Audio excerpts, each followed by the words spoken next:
આજની ધર્મકથા.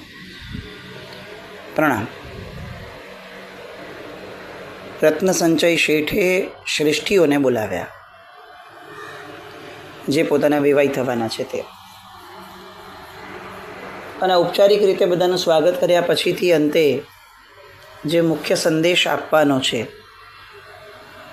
પોતાના યુવાન દીકરાને જે વૈરાગ્ય થયો છે અને એ વૈરાગ્યના આધાર ઉપર એણે 8 કન્યાઓની સાથે લગ્ન કરવા પૂર્વેની જે શરત મૂકી છે એ બધી વાત આ વિવાહીઓને એમણે કીધી. શ્રેષ્ઠીઓએ સાંભળ્યું. અંદર જે સલાહ વગેરે કરવાના હતા એ વિચાર્યા. અંતે એક જણ રત્નસંચય શેઠ સાથે વાત કરે છે અને કહે છે કે શેઠ, આ બહુ સારું કામ કર્યું તમે, કે તમે અમને પહેલેથી જણાવવા માટે આ જે નિર્ણય કર્યો છે એ બહુ સારો છે. પણ એક વાત એ પણ નક્કી છે કે આવા લગ્નનો કોઈ અર્થ નથી. સંસારની અંદરમાં કયો વ્યક્તિ હશે કે જે આવા લગ્ન કરવા માટે હા પાડશે પોતાની દીકરીઓને? આપના પુત્રને સંયમનો માર્ગ લેવો હોય તો એ વિવાહ કર્યાના પછીના દિવસે લે. એમાં એની સાથે જોડાયેલી 8 કન્યાઓ, એ બધાના જીવન એ દાવ પર લાગે. એ 8 કન્યાઓએ વિવાહ પછી શું કરવું એ પ્રશ્નનો આપે કોઈ ઉત્તર નથી શોધ્યો. ચોક્કસપણે આપણી પ્રામાણિકતા છે કે આપ પૂર્વેથી જણાવી દો છો, પરંતુ એટલા માત્રથી અમારી પુત્રીઓ એ પોતાનું જીવન સુરક્ષિત કરી દેશે એવું ક્યાં શક્ય છે? એટલે આપના પુત્રને સંયમનો માર્ગ લેવો હોય તો અમારું સૂચન એવું છે કે એ ભલે વિવાહની પૂર્વે જ લઈ લે, કારણ કે આ રીતે વિવાહ પછી સંયમનો માર્ગ લેવાની શરત એ વિવાહ માટે જરા પણ ઉપયુક્ત નથી. અને તેમ છતાં આ અમારો અંગત વિચાર છે. આપે જે વાત કહી છે ખૂબ ગંભીર છે. અમારા એકલાના નિર્ણય ઉપર આમાં આગળ વધાય એમ નથી. અમારી દીકરીઓને અમારે કહેવું પડે, ઘરમાં વાત કરવી પડે. આ બધા સાથે વાતો કરી એમની સલાહના આધારે, અમારી પુત્રીઓની ઈચ્છાના આધારે અમે આપને ઉચિત ઉત્તર આપશું. પણ આ બધા જ શ્રેષ્ઠીઓના ઉત્તરથી એક વસ્તુ બહુ સ્પષ્ટ રીતે કળાતી હતી રત્નસંચય શેઠને, કે આ શેઠ જે છે, એટલે 8 પિતાઓ જે છે, એ કોઈ પણ કાળે આ પ્રકારના વિવાહથી સંતુષ્ટ નથી કે ઈચ્છનીય પણ એમને નથી. કોને હોય? આપણે પોતાની સેલ્ફને અત્યારે 1 સેકન્ડ માટે પણ મૂકીએ તો આપણને એવું લાગે કે કોઈ એમ કે બીજે દિવસે દીક્ષા લઈ લેશે. અને આ એ જમાનાની વાત છે કે જે જમાનામાં ડિવોર્સ નામની પ્રથા કે ડિવોર્સ નામનું દૂષણ કોઈના મગજમાં પણ અસ્તિત્વ નહોતું પામ્યું. કારણ કે આ મૂળભૂત રીતે આર્ય પરંપરાની વાત જ નથી. ડિવોર્સ નામનું તત્વ એ પશ્ચિમી દેશોએ આપણને આપેલું તત્વ છે.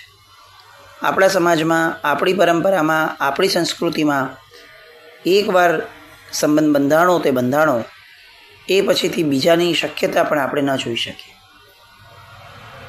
આજે સામાજિક રીતે આ દૂષણ સર્વ સ્વીકાર પામ્યું હોય એ રીતે આગળ વધ્યું. આશ્ચર્યની વાત છે, દુઃખની વાત છે. તમે જુઓ, આપણે ત્યાં નેમિનાથ ભગવાન અને રાજુલ, એની વાતો કેટલાક સમયથી બહુ જ આમ લોકોની અંદરમાં વહેવાની શરૂ થઈ, હાઇલાઇટેડ રીતે શરૂ થઈ. લોકો આમ એવું વિચારે કે ભાઈ નેમિનાથ ભગવાનની પછી રાજુલે દીક્ષા લીધી, રાજુલ કેવળ જ્ઞાન વર્યા, આ રાજુલ સાથેની પ્રીતિ હતી, વગેરે વગેરે ઘણી બધી વાતો થાય છે. આપણે વાતોના ઊંડાણમાં જવા કરતાં મુખ્ય વાત એ લઈએ કે કોઈને સંયમ લેવું હોય ને તો આપણે એક્ઝામ્પલ આપીએ છીએ કે જો રાજુલે પોતાના પૂર્વભવના સંબંધથી જેમની હારે જોડાયા હતા એવે નેમિકુમારની પાછળ દીક્ષા લીધી. આપણે ક્યારેય આપણા યુથને એવું સમજાવી શક્યા કે એકવાર લગ્ન નક્કી થયા છે, હજી તો થયા નથી, એ તો જાન લઈને આવ્યા હતા, અને તેમ છતાં રાજુલ પાસે બીજો વિકલ્પ નથી. રાજુલ જવા દો, એમના કોઈ વડીલો પાસે પણ બીજો વિકલ્પ નથી કે ઠીક છે આની સાથે લગ્ન ન થયા તો બીજા હારે કરશું. એકવાર લગ્ન નક્કી થયા પછીથી એ કન્યાના સ્વજનો આમાંના એક પણ વ્યક્તિને બીજા સાથે લગ્ન થવા એ વાત અસ્તિત્વમાં પણ ન હતી આપણે ત્યાં. એ દીક્ષા લે છે એ એની પછીનો ક્રમ છે. પૂર્વનો ક્રમ એ છે કે નિર્ધારમાં બહુ દ્રઢ રહે છે કે આમના સિવાય બીજા કોઈને હવે મારાથી ન પરણી શકાય. ખરેખર આ વાતોથી જેમ સંયમ જીવન માટે એક બળ ઊભું થયું એમ સાંસારિક જીવનમાં બળ કેમ ન ઊભું થાય? કેમ આવા એક્ઝામ્પલ પરથી આપણે લોકોને એવું નથી સમજાવી શકતા કે ડિવોર્સ નામનું તત્વ અશક્ય હતું? ડિવોર્સનો વિચાર એ પણ નિમિનાથ ભગવાન અને રાજુલ જે આદર્શ મૂકી ગયા છે એ આદર્શથી પૂર્ણપણે વિપરીત છે, એમનાથી વિરુદ્ધ છે અને એમની આશાતના સ્વરૂપ, એમની વિચારણાની આશાતના સ્વરૂપ છે. આપણે ત્યાં સંયમનું મહત્ત્વ જેટલું વધ્યું છે એની સામે અગર સાંસારિક જીવનમાં જોઈએ આપણા બધાના તો ડિવોર્સનું મહત્ત્વ પણ વધતું જાય છે. આ બે વિપરીત ઘટનાઓ એકસાથે ચાલે છે અને છતાંય સમાજ ધૃતરાષ્ટ્રની જેમ મૂક બની અને બધું જ જોઈ રહ્યો છે. કોઈના પેટનું પાણી હલતું નથી. દરેકના પગ નીચે રેલો આવવા છતાં પેટનું પાણી હલવાની પણ સ્થિતિ આપણે ત્યાં નથી. આનાથી મોટી દુર્દશા સાર્વત્રિક સામાજિક રીતે, સામૂહિક રીતે આપણે ત્યાં પહેલાં ક્યારેય ન હતી. અહીંયા 8 પિતાઓ ઘરે ગયા. ઘરે જઈને પોતાની દીકરીઓને, પત્ની વગેરે ઘરના વડીલો બધાને ભેગા કરી પોતપોતાના ઘરમાં. પાછા જુઓ બધા અલગ અલગ ઘર છે. વાત મૂકે છે કે ભાઈ આજે રત્નસંચય શ્રેષ્ઠીએ બોલાવ્યા હતા અને એમણે તો આ રીતે વાત કરી છે. પોતાનો અપ્રોચ પૂર્ણપણે નેગેટિવ છે. એટલે આપણે સમજી શકીએ કે એ લોકોએ જ્યારે વાત મૂકી હશે ત્યારે કેવી રીતે મૂકી હશે. ન્યુટ્રલ વ્યક્તિ વાત મૂકે ને ત્યારે મુકાયેલી વાત એ ન્યુટ્રલ સેન્સ આપણને આપે. પણ જ્યારે કોઈ બાયસ વ્યક્તિ છે એ જ્યારે કોઈ પણ વાત પુટઅપ કરે છે ત્યારે એની પુટઅપ કરવાની પદ્ધતિ બદલાય છે. મૌનીય કર્મ જે છે ને એનો આ પ્રકાર છે કે એ લાગણી પોતાની ભેળવાવી દે એટલે એની એ જ વાત કે જે વાત પોઝિટિવ માણસ અલગ રીતે કરે એ જ વાત અગર નેગેટિવ અપ્રોચવાળો માણસ કરે છે તો એ અલગ રીતે કરશે. એટલે આપણે વિચારી શકીએ છીએ કે એ લોકોએ વાત મૂકી હશે ત્યારે જ કેટલા નેગેટિવ અપ્રોચથી મૂકી હશે અને કેમ ન મૂકે. એટલે પોતાની દીકરીઓના જીવનનો પ્રશ્ન છે. વાત મૂકે છે કે ગુણસાગર વિવાહ કરીને બીજે જ દિવસે પ્રવજ્યાના પંથે પગલાં માંડવાની વાત કરે છે. એ પોતાના માતા પિતાનું મન રાખવા માટે જ વિવાહ કરે છે. શેઠની આ વાત સાંભળી અને અમે શેઠને જણાવી દીધું છે કે જો ગુણસાગરને લગ્ન કરવા જ છે અને એની પછી દીક્ષા લેવી જ છે, આ તમારા બંનેના અલગ અલગ નિર્ણયો છે. લગ્ન એ તમારો નિર્ણય, દીક્ષા એ એનો નિર્ણય. તો આ બધા નિર્ણયો જે છે એ વિવાહની પહેલાં જ લઈ લો. અમારી કન્યાઓને અમે ગુણસાગર સાથે પરણાવશું નહીં, આવું અમે કહીને આવ્યા છીએ. અને પછી આવો વિચાર કેમ કર્યો એના પક્ષની અંદરમાં પોતાની અલગ અલગ જે વિચારણાઓ છે એ બધી મૂકે છે કે આમાં તો કન્યાઓનું કોઈ ભવિષ્ય જ નથી. મારી કન્યાઓ 8 કન્યાઓ હવે પહેલે જ દિવસે પોતાનો પતિ વયો ગયો સાવ આટલી નાની ઉંમરમાં, એ પછીથી બાકીનું મસ્ત મોટું જીવન કેવી રીતે કાઢે અને કેમ કાઢે? જો પહેલેથી જ ખબર છે તો કેમ કાઢે? આપ એવું બની શક્યું હોત કે ભાઈ આપણને આવું કીધું જ ન હોત અને આવું હોત પણ નહીં અને દીક્ષાના પ્રથમ દિવસે જ, લગ્નના પ્રથમ દિવસે જ દીક્ષાના ભાવ થયા હોત તો આપણે કંઈ ન કરી શક્યા હોત. પણ આ તો આગોતરા આપણને સમજણ છે તો આપણે ખાડામાં સામેથી કીધ પડો. એટલે અમે આ રીતે વાત કરીને આવ્યા છે. હવે આમાં તમારો શું વિચાર છે? કન્યાની માતાઓ એ પણ એ સમયે શાંત રહી, કારણ કે મૂળ મહત્તા એ હતી કે દીકરીઓ પોતે શું માને છે. પિતાઓને એમ હતું જ કે વાત તો દીવા જેવી સ્પષ્ટ છે કે દીકરીઓ પણ કહે છે કે બરાબર છે, આવી જગ્યાએ જઈને અર્થ શું છે. પણ 8 પુત્રીઓ પોતાના પિતાઓને વાત કરે છે, આપે અમારો સંબંધ ગુણસાગર સાથે જોડ્યો એટલે અમે તો એને વરી ચૂક્યા છીએ. આ ભાવની અંદરમાં એક પતિ અમે ધારી લીધો, હવે એના સિવાયનો બીજો પતિ એ અશક્ય છે. અમે કાયાથી કદાચ એમને નથી પરણ્યા એટલે આપને આ વિકલ્પ છે કે જો હજી કાયાથી નથી પરણ્યા તો એ પરણતા પૂર્વે જ આપણે બીજા વ્યક્તિનો વિચાર કરી લઈએ. પણ પિતાજી, આપ એ ભૂલો છો કે અમે મનથી પરણી ચૂક્યા છીએ. અને આર્ય સંસ્કૃતિ એ પ્રામાણિક લોકોની આર્ય સંસ્કૃતિ છે. અહીંયા કાયા કે વચન એ લોક વ્યવહાર માટે જરૂરી છે, પણ મનથી પણ કરેલો વિચાર, આત્મસાક્ષીએ કરેલો વિચાર એ પોતાના ભવાંતર માટે પણ ખૂબ જરૂરી છે. કદાચ કોઈએ જાણ્યું નથી કે અમે મનથી એમને વરી ચૂક્યા છે. આવો વિચાર જ લોકોને હશે કે ભાઈ બરાબર છે, લગ્ન કરવાના છે, પણ નહીં, અમે એમને મનથી આજે જ પતિ તરીકે ઓલરેડી સ્વીકારી લીધા છે. હવે આ વિચારમાંથી પાછા ફરવું એ તો અશક્ય છે. એક ભવમાં બે ભવ કઈ રીતે શક્ય થાય પિતાજી? હા, એવું બની શકે કે કદાચ લગ્ન પછીનો એક દિવસ જે અમારી પાસે છે, અમે એ દિવસમાં પ્રયત્ન કરીએ કે એમને મનાવીએ, એમને સમજાવવા પ્રયત્ન કરીએ, એમની સામે દલીલો કરીએ, એમના રસને વાળવા માટે પ્રયત્ન કરીએ. પરંતુ અંતે તો એ જે નિર્ણય લેશે એ નિર્ણય અમને માન્ય રહેશે એવું નહીં, એ નિર્ણય અમને પણ સ્વીકાર્ય રહેશે. જો એ દીક્ષા લેશે લગ્ન પછીના દિવસે તો પિતાજી અમે પણ આઠેવ એમના માર્ગને અનુસરશું.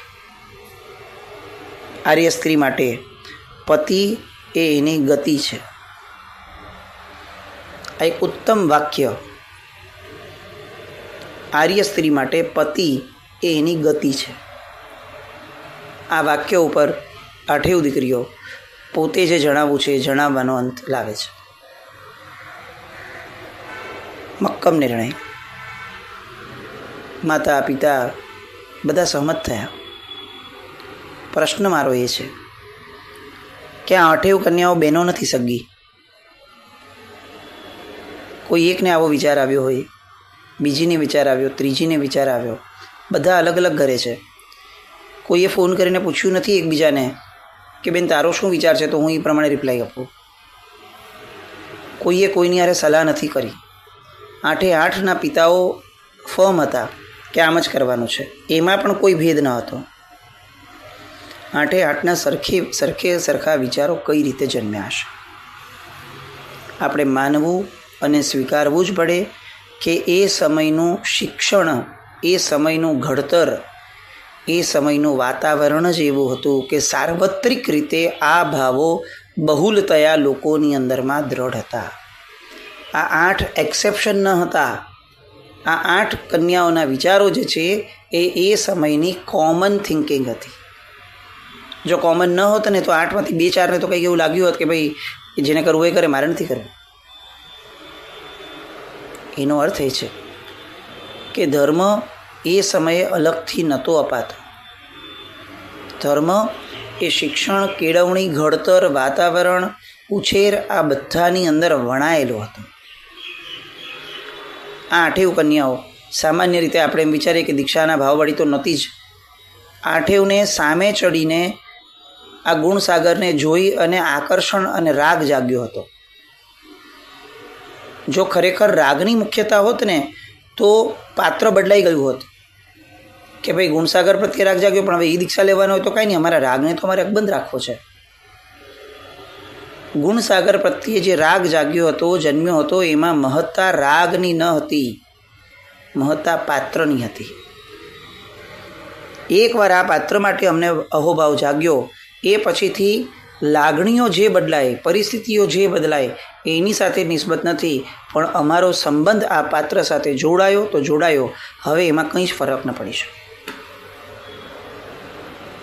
જીવનમાં આપણે છે ને આપણા ગમે તેટલા ગમતા વ્યક્તિની સાથે પણ વર્ષો સુધી એની હારે સાથે રહ્યા છતાં પણ આપણી દૃષ્ટિમાં મહત્તા રાગની છે કે પાત્રની છે એ વિચારણા બહુ આવશ્યક છે. વર્ધમાન સ્વામી ભગવાન અને ગૌતમ સ્વામી મહારાજા, મહત્તા કોની હતી? રાગની હતી કે પાત્રની હતી? વર્ધમાન સ્વામી ભગવાને જ્યારે વિદાય લીધી અને ગૌતમ સ્વામી મહારાજા રુદન કરે છે અને રુદન કરતાં કરતાં એમના મનની અંદરમાં જ આ વિચાર ઝબૂકે છે કે વિદાય તો જેની પર રાગ હતો એ પાત્રએ લીધી છે, પણ મારા મનમાં મહત્તા રાગની ન હતી, મારા મનમાં મહત્તા તો પાત્રની હતી. તો પાત્ર જ્યાં ગયું, પાત્ર જે માર્ગે ગયું, જે વિચારણાથી ગયું, એ વિચારણાને અનુસરવું એ મારું કર્તવ્ય છે. એના રાગ માટે રડવા બેસવું એ મારું કર્તવ્ય નથી. આ બધી જીવન જીવવાની પદ્ધતિઓ છે. આપણે ત્યાં મહત્ત્વ લાગણીઓનું હોય એટલે શું થાય તો કે આજે એના પ્રત્યે રાગ થયો કારણ કે એ આપણને અનુકૂળ છે, આવતીકાલે એ આપણને અનુકૂળ ન રહ્યું તો વ્યક્તિ પ્રત્યેની આપણી આખી ને આખી લાગણીઓ, આપણો અપ્રોચ બધું બદલાઈ જશે. કેમ? કારણ કે મહત્તા મારી લાગણી, મારા રાગની હતી, તારી તો હતી જ નહીં દોસ્ત. સામા પાત્રની તો મહત્તા જ ક્યાં હતી? ઓવરઓલ આ સંસારનો દરેક સંબંધ ક્યારે પણ અહંકાર સિવાય એક પણ વસ્તુની મહત્તા ઊભી કરતો નથી. દરેક સંબંધ સામા પાત્રના આધારે નથી ચાલતા, આપણા રાગ અને દ્વેષના આધારે ચાલે છે. આપણને એવું લાગે છે કે સામો મને બહુ પ્રિય છે. ના, સામો પ્રિય નથી. મારો અહંકાર મને પ્રિય છે, મારો સ્વાર્થ મને પ્રિય છે. જ્યાં સુધી મેં સામા પાત્રમાં મારા અહમના પોષણની ભાવના સ્વીકારી છે ત્યાં સુધી એ મને સારો લાગે છે. જે ક્ષણે એ મારાથી વિપરીત થશે એ મને ખરાબ લાગશે, કારણ કે મહત્તા એની તો પેલાય ન હતી ને આજે બી નથી. મહત્તા ફક્ત અને ફક્ત મારા મોહની જ છે. આ 8 દીકરીઓએ જે કર્યું ને એ પરાક્રમ એટલા પૂરતું સીમિત ન કરી દઈએ કે બહુ સરસ અનુમોદના કે આ દીકરીઓએ પોતાના વરની પાછળ ચાલવાનું નક્કી કર્યું. ના, એમણે પાત્રને પ્રેમ કરતા શીખ્યો હતો. અને એટલે જ આ શબ્દ વપરાય છે કે એમણે પ્રેમ કર્યો હતો. આપણે જીવનમાં પ્રેમ કોને કર્યો છે અને રાગ કોને કર્યો છે એનો નિર્ણય તો આપણે દરેકે દરેક સંબંધને જ્યારે એનાલાઇઝ કરશું ને ત્યારે સમજાશે. બહુ વેધક પ્રશ્ન છે કે 8 દીકરીઓ, 8ના સંસ્કારો આવા પ્રબળ કઈ પાઠશાળામાં જતા હશે? સાર્વત્રિક વાતાવરણ કેટલું અસર કરે છે. અને આજે જે અધપતન આપણા સમાજનું છે, આપણી સંસ્કૃતિનું છે, એની હજી પણ જો આપણને ચિંતા ન થતી હોય તો કદાચ આ જ આપણી ડેસ્ટિની છે. 8 કન્યાઓ નિર્ણય લઈ લે છે અને પિતાને જણાવી દે છે, માતાને જણાવી દે છે. બધા જ સહમત થાય છે. અંતે 8 માતા પિતાઓ રત્નસંચય શેઠ અને શેઠાણીને જઈ અને જણાવી દે છે કે જે પ્રસંગ જે રીતે નિર્ધાર્યો છે એ જ રીતે આગળ વધશે. ભવિષ્યમાં શું થશે એનો નિર્ણય એ સમયે લેવાશે. અમારી પુત્રીઓને ગુણસાગરને પરણવામાં લેશ માત્ર પણ વિકલ્પ નથી. લગ્નની તૈયારીઓ શરૂ થઈ. કેવા લગ્ન? આમ વિચાર તો કરીએ કે જે લગ્નના બીજે જ દિવસે દીક્ષા થવાની છે મૂર્તિયાની. એવા લગ્નનો ઉલ્લાસ કેવો હોય કે ન હોય? આપણે હોઈએ તો પણ આ બધાને તમે સમજો, ગુણસાગરના માતા પિતાને ઉલ્લાસ છે એ તો સમજી શકાય કે એમની ભાવના ગુણસાગરે સ્વીકારી એટલે એમને એમ થયું કે ચાલો જીવનમાં આપણે જે જોવું હતું એ આટલા પૂરતું, એક દિવસ પૂરતું પણ માણી લઈએ. 8 કન્યાઓના માતા પિતાઓ પણ ઉલ્લાસથી જોડાય છે. આ પણ કેટલી ગજબ વાત છે. એમના ઉલ્લાસમાં પણ ક્યાંય ભવિષ્યનો વિચાર નથી કે લગ્ન પછીના દિવસે શું. નહીં, વિચાર લગ્નના દિવસ પૂરતો સીમિત થયો. આ બધું કેમ લેવાય છે આટલું બધું ડિટેલિંગમાં? કારણ કે આ બધા જ આત્માઓ એકલા ગુણસાગર નહીં, આ દરેકે દરેક આત્માને આપણે જ્યારે પાછળથી જે ઘટના બનશે ને અને ત્યારે જોશું ને ત્યારે આ બધા પ્રત્યે અગાધ, અપૂર્વ કહી શકાય એટલો અહોભાવ જન્મશે દરેકે દરેક આત્મા માટે. આ દરેક આત્માનું પોતાનું એક પાત્રાલેખન છે. આપણને બધાને ખબર છે કે ગુણસાગર ચોરીમાં બેઠા હતા ને ચોરીમાં કેવળ જ્ઞાન થયું. કેવી રીતે થયું એ પ્રોસેસમાં પણ આપણે જવાના છીએ માઇન્યુટ. પણ એમના કેવળ જ્ઞાન પછી જે ઘટનાઓ થઈ, ખરું આશ્ચર્ય તો એ છે. અને એ ઘટનાઓ જે થઈ એમાં આ બધાનો સહભાગી પણ છે. આ ગ્રંથકાર મહર્ષિ એમ લખે છે કે આ 8 કન્યાઓ કોણ હતી? તો કે 8 કન્યાઓ એ હતી કે જે લોકો પૂર્વ ભવની અંદરમાં આ બંને આત્માઓને વરી હતી. આ બંને આત્માઓ પૃથ્વીચંદ્ર અને ગુણસાગર એ બંને આત્માઓ સાથે 21 ભવની અંદરમાં જોડાયેલા તમામ આત્માઓ અત્યારે આ માતા પિતા સ્વરૂપે સ્વજનો સ્વરૂપે અત્યારે એમના આ ભવની અંદરમાં વીંટળાઈને મળ્યા છે. એમને આ 8 કન્યાના માતા પિતાઓ કોણ છે? તો કે 21 ભવની અંદરમાં જે આત્માઓ સાથે સંબંધ બાંધ્યો હતો, ગાઢ સંબંધની વાત છે, એ ગાઢ સંબંધ બાંધેલા આત્માઓ જ અત્યારે આ માતા પિતા સ્વરૂપે જન્મ્યા છે. આ વાતો આપણી કલ્પનાના સીમાડાને તોડી નાખશે. આ પ્રસંગ આપણને ખરેખર એવું લાગશે કે જીવનમાં ક્યારેય ન ભૂલી શકાય એવા પ્રસંગો લાગશે. આ ગુણસાગરના લગ્ન એ ગુણસાગર માટે કે એ સમયના લોકો માટે તો જેટલા મહત્ત્વના બન્યા હશે તો બન્યા હશે, આપણા માટે લગ્ન જીવન માટેનો આપણો જે ભાવ છે એને પણ બહુ જ મોટા અંશે અભિભૂત કરવાવાળી ઘટના છે. આ લગ્ન સંસ્થા કેટલી પ્રબળ હતી એ સમયે કે પોતે જેને પરણવાના છે બીજે દિવસે દીક્ષા લઈ લેશે આવું સમજવા છતાં દીકરીઓમાંથી એક પણ દીકરીને વિકલ્પ નથી કે હું પરણું કે ન પરણું. કેમ? કારણ કે આ પ્રામાણિક સંસ્કૃતિમાં જન્મેલી દીકરીઓ હતી. એકવાર મનથી પણ કોઈને સ્વીકાર્યો એ પછીથી બીજાનો વિચાર પણ ન કરી શકાય. અદ્ભુત વાતો છે.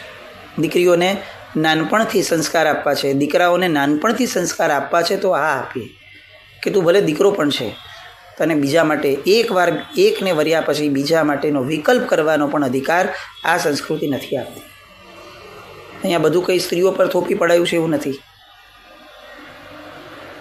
આ બધી વાતો અને હવે લગ્ન સમયની વાતો કે જે ઇતિહાસ સર્જવાની છે એની માટે ફરી પાછા મળશું. જીના જ્ઞાવૃત કંઈ પણ બોલાય તો મિચ્છામિ દુક્કડમ. જય નામ જય અતિશાસન.